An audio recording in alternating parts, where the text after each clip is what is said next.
Hi sir, मेरा नाम कुंदन है। कुंदन जी। जी। मेरा सवाल ये कि मैंने एक्चुअली आपका एक इंटरव्यू देखा था, उसमें आपने कहा कि आपकी सफलता के पीछे तुक्के हैं। तो वो ऐसे कौन से तुक्के हैं जिनको आप कहते हैं कि जिसकी वजह से आप सफल हुए? या ऐसा कहने के पीछे क्या विचार था आपका? जब मुझसे कोई पूछता है कि आपकी विचारधारा क्या है, मैं बोलता हूँ मैं तुक्कावादी हूँ। जब तुक्का लग गया कि मेरे पेरेंट्स हिंदी भाषा के अध्यापक थे दोनों, इसलिए मेरी हिंदी अच्छी हो गई। मेरा तुक्का था कि मेरी माँ उसी स्कूल में टीचर थी जहाँ मैं स्टूडेंट था, और मेरे दोनों पेरेंट्स ने जिद कर करके मुझे मंच पे उतार दिया तीसरी क्लास में डिबेट बोलने के लिए, कविताएं बोलने के लिए। मेरा मन नहीं करता था, डांट खाता था, मंच पे जाता था। लेकिन 2-4 साल होते होते मैं मंच के लिए इतना सहज हो गया। मैंने स्कूल और कॉलेज में मिलाकर लगभग 1000 डिबेट्स में पार्टिसिपेट किया है। शायद 800-900 जीती भी होंगी उनमें से। इतना अनुभव मुझे उसका मिला। क्यों मिला? मेरे दोस्तों को तो नहीं मिला, मेरे स्कूल के किसी बच्चे को नहीं मिला, मुझे मिला क्योंकि मुझे पेरेंट्स ऐसे मिले। उनका जेनेटिक स्ट्रक्चर ऐसा था कि मेरा आईक्यू भी ठीक हो गया, मेरी भाषा ठीक हो गई।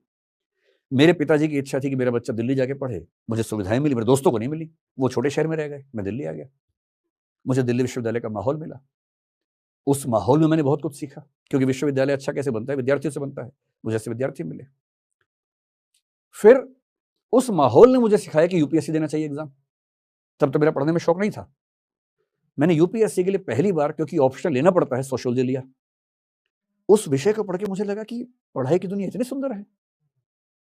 संयोग से सोशियोलॉजी में नंबर नहीं आए, तो क्या ऐसा हुआ, तो मैंने विषय बदला, एंथ्रोपोलॉजी लिया कुछ महीने के लिए।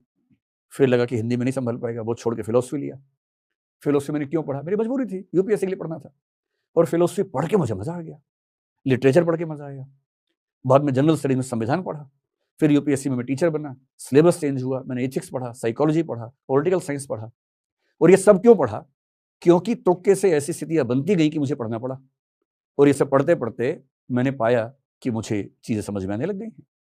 और जब चीजें समझ में आने लग गई तो कोविड आ गया। कोविड आ गया तो मुझे यूट्यूब पे आना पड़ा। यूट्यूब पे आया तो लाखों करोड़ों लोग उसको देखने लगे, जो मुझे उम्मीद नहीं थी। देखने लग गए तो पहचानने लग गए। उन्होंने पहचाना तो अपने यहाँ बुला लिया। तो मेरा यहाँ होना भी तुक्का ही है। तो इस रूप में देखें तो हमारी जिंदगी में, हमारी अचीवमेंट्स में हमारी भूमिका अंततः 0% है। इस बात को जितना जल्दी समझ लें उतना अच्छा है, वरना हवा में उड़ने से कोई फायदा है नहीं।